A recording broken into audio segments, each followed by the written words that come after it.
So good day sa inyo mga kasabwat. So ayan guys, pakita ko muna sa inyo yung gulong na pinalit natin na yan. 75 by 18 MC 48B Leo tire yan guys, ayan o. Leo tire. So ayan, 2.75 by 18. So malaki pang clearance. Pwede pa mag 3.0. So matigas din.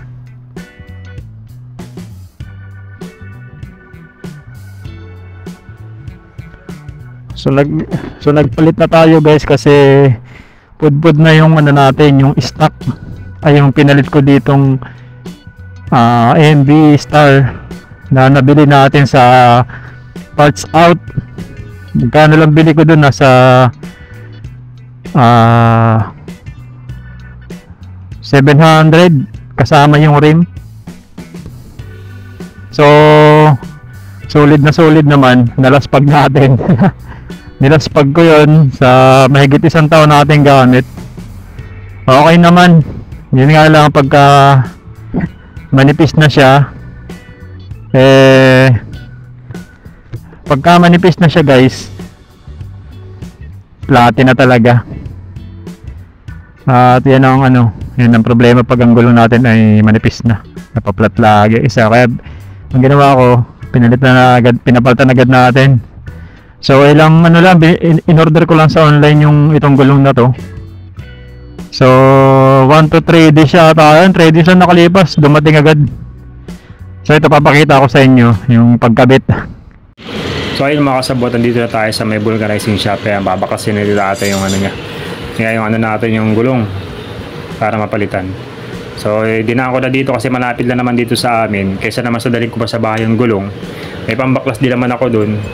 Saka kaso lang wala akong pambumba. Kaya buti na lang, naisipan ko wala nga pala yung pambumba. Kaya dinaan ko na lang dito. Sila na lang magbaklas. Ayan yung ipapalit nating gulong. Ayan. Para maano natin matesting. So ayan na, nabaklas na guys. And ayan na, kakabit na, pinasingaw lang. Pinasingaw lang yung ating So para maiwas-iwasan natin yung butas. Ayan, pudpud na yung pudpud na yung gulong. Hindi pa naman siya ganun kapudpud yung gilid. Yung gilid, pero yung gitna, malambot na yung gitna niyan. Matusok lang ng konti kahit matigas yung bumba na nasingaw na. Ayan, baklas na babalik na lang ulit. So naikabit na yung gulong. Ay yung tingnan natin kung anong performance yan. So ito, Leo tire. Ayan, sa Raptor. Yan 2.75 by 18. So malalaki yung spike. Yan, nakakabit na. Lagyan ng langis para madulas, mas madaling ipasok pag may may ganyan na langis. Bago. Paganda yung natin, masubukan natin yung ganyang style ng gulong. Guys, nung pagkadating pinakabit ko, okay naman, nasubukan agad natin. So tara, mas gumaan siyang batakin.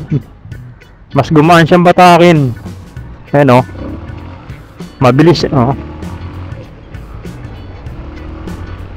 magaan siyang batakin kaysa dun sa dati. Kasi yung dating nito, yung 'di ba yung MB Star na stock, halos lahat ng niya lapat lahat. Ito hindi masyado, iba yung hugis nito malalaki yung spec niya, pero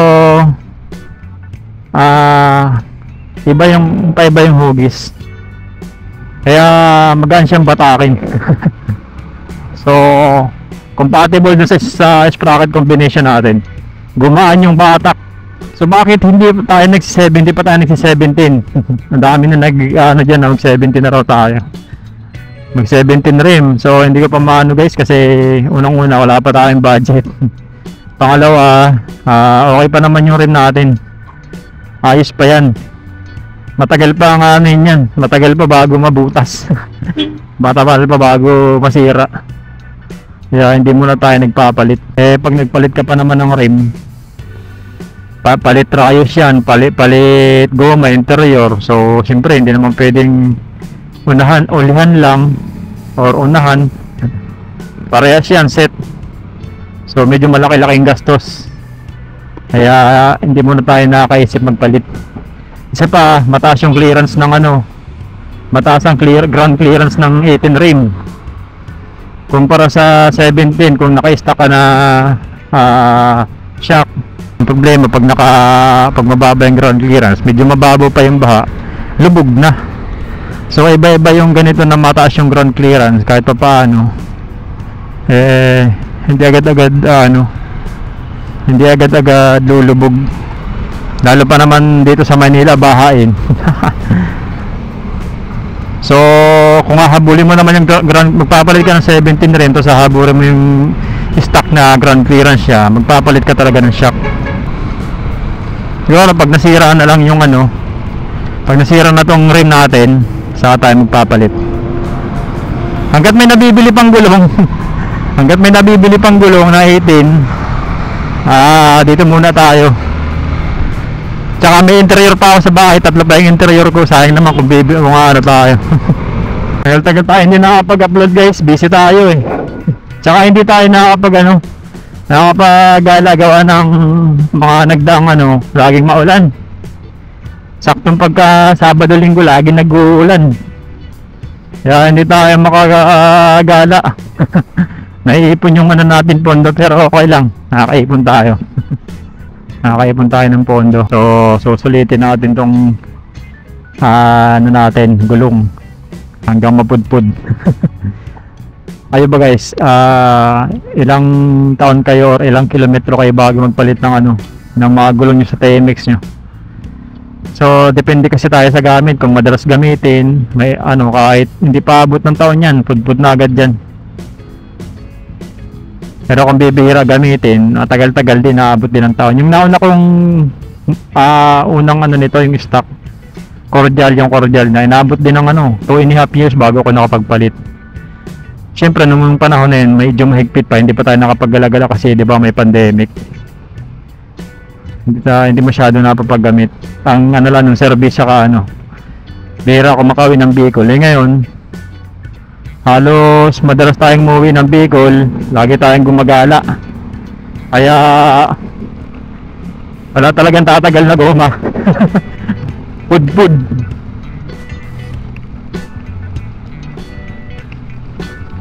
Pero mahalaga doon nasusulit natin yung natin, yung mga binibili na na parts ng motor natin. Hindi ako mahilig mag-modified. Kasi ang pinagkakaipunan ko yung mga ganito, mga basic maintenance.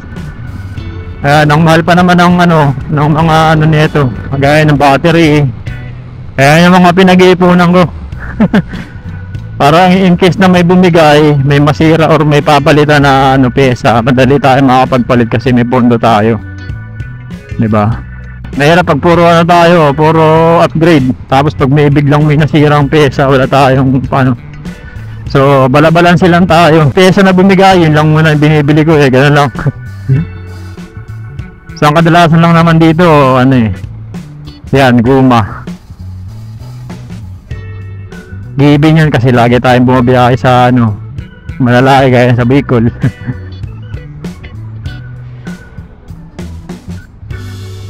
Sabi nila ipa-tubeless daw. Nako, hindi naman design yung ko sa yung aking rim. Okay na yan, marami pa naman tayong interior. Yung interior ko na dalawa ng butas. Sa isang linggo, 2 beses ako nabutasan guys, gawa ng yun nga, manipis na yung gulong natin nung nakaraan. Linggo pinabulkanize ko. Maliit lang yung parang tinik nga lang ng bangus Maliit lang. Tapos nagamit ko 1 week. Tapos itong linggo ulit sumingaw naman. Ganun, meron ulit nakuha na maliit na parang ng gitara, kwerdas, parang mga ganun. Singaw, ayun. Ginawa ko, nag-order na lang ako. Sabi ko, palitan ko na to. Kasi magagastos tayo ng malala pag ganun. Sa online guys, marami sa online na mabibili kang 18. Yun nga lang, bihira yung ano, mga design, hindi kagaya ng 17 na marami kang mapipiling design. So, ako naman kasi, basta pwede sa pang lubak-lubak, okay na yan. So, pwede sa pang lubak-lubak, hindi masyadong madulas sa maul pag maulan. Pwede rin pag tag-init, okay na yan. Hindi ako masyadong mapili sa ano, sa guma, basta may malagay. May magamit, okay na yan. Basta nga pala yung mga MC nyo guys, na nagbabaha. So, nakalusog tayo sa baha nung nakaraang Karina. May mga part akong dinadaanan, like dito sa City Hall, baha. Ayun, napasugod tayo, pero hindi naman siya lubog. Kasi mataas nga to, medyo mataas ang clearance nitong motor na to. So, ang madalas lang na nalulubog yung mga nakaluwid. Talagang ano sila, inaabot agad yung spark plug. Kaya nangyayari, tirik. Tapos syempre pag tumirik yan, alam na, change oil. Change oil, may palit ng pyesa na damage. Nako, tayo mataas, kahit pa paano hindi agad-agad mababasa ang ano, mga gaya ng spark plug. Kasi yun nga yung dinesign ko eh. Kasi dati naka-lowered tayo guys, kung nakasabay-bay nyo yung mga ano natin. Dati naka-lowered to, yung unahan, naka-lowered yung unahan niya.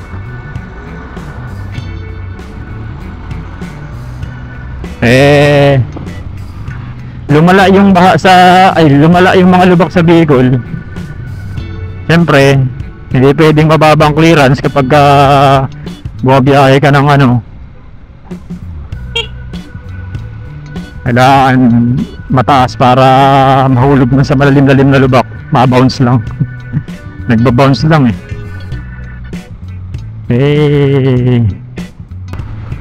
Matining siya manakbo. Matining manakbo.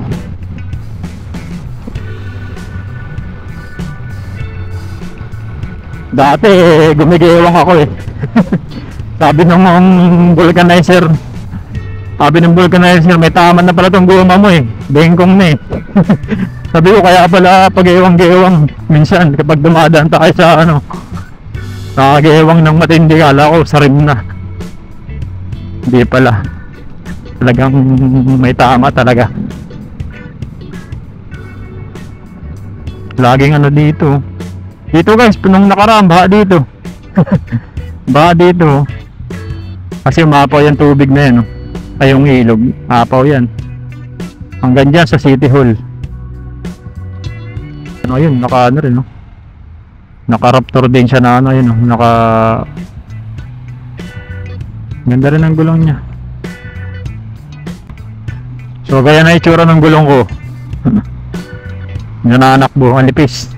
Parehas lang siguro, 2.75 lang din siguro yan. Nipis eh, oh. So naka ano lang tayo, kailangan nakasabay yung goma natin sa sprocket para kahit pa paano hindi nako-compromise yung ano, yung performance na ano. Kasi pag hindi tumugma yan, yung goma sa sprocket combination natin, ng pangit ang performance ng motor. Mabibrate, tapos bumabagal, ganyan.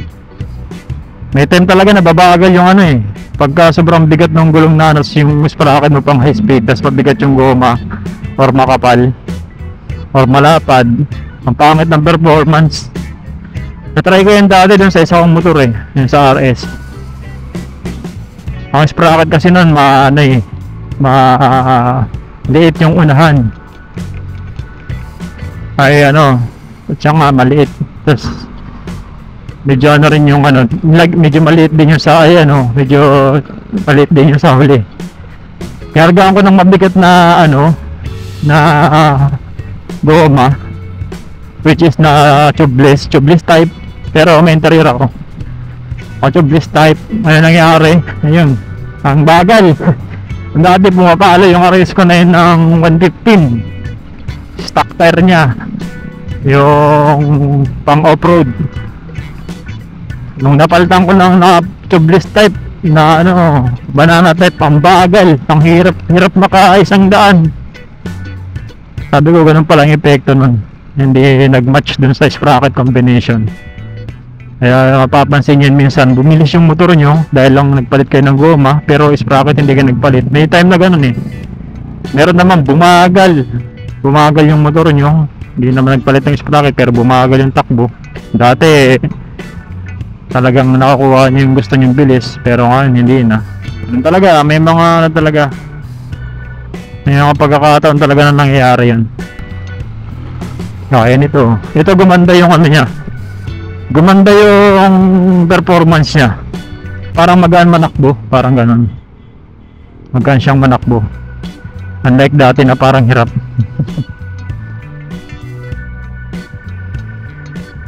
So ayun lang guys, malalaman natin to kapag napalong ride tayo. Malaman natin yung performance nito. Sa ngayon wala muna ako, hindi ako kakapagbigay ng ano dito na opinion sa gantong klaseng gulong kasi ngayon lang naman ako nagkabit ng ganito. Kaya much better na subukan muna natin. Subukan natin yung ano niya, ng gantong design para kahit pa paano sa susunod alam natin. Nakapagbigay tayo ng opinion sa mga gusto makapagpalit ng gantong klase ng ano. Yung mga nakapagpalit na dyan guys, yung mga nakapagpalit na ng gantong klase ng ano, comment down below kung anong na-experience ninyo. Comment na lang sa baba kung anong experience nyo, kung ilang kilometro bago na pudpud or taon nyo nagamit. So yan lang, hanggang sa muli, and sana makabiyahe-biyahe na ulit tayo. Sana gumanda na yung panahon hanggang weekend para makapag ano na tayo, makapag gala-gala na tayo. Tayo makapag gala-gala eh. Laging pangit yung panahon. So kailangan ako sa bot. Ride safe. Peace out sa inyong lahat. Hanggang sa muli.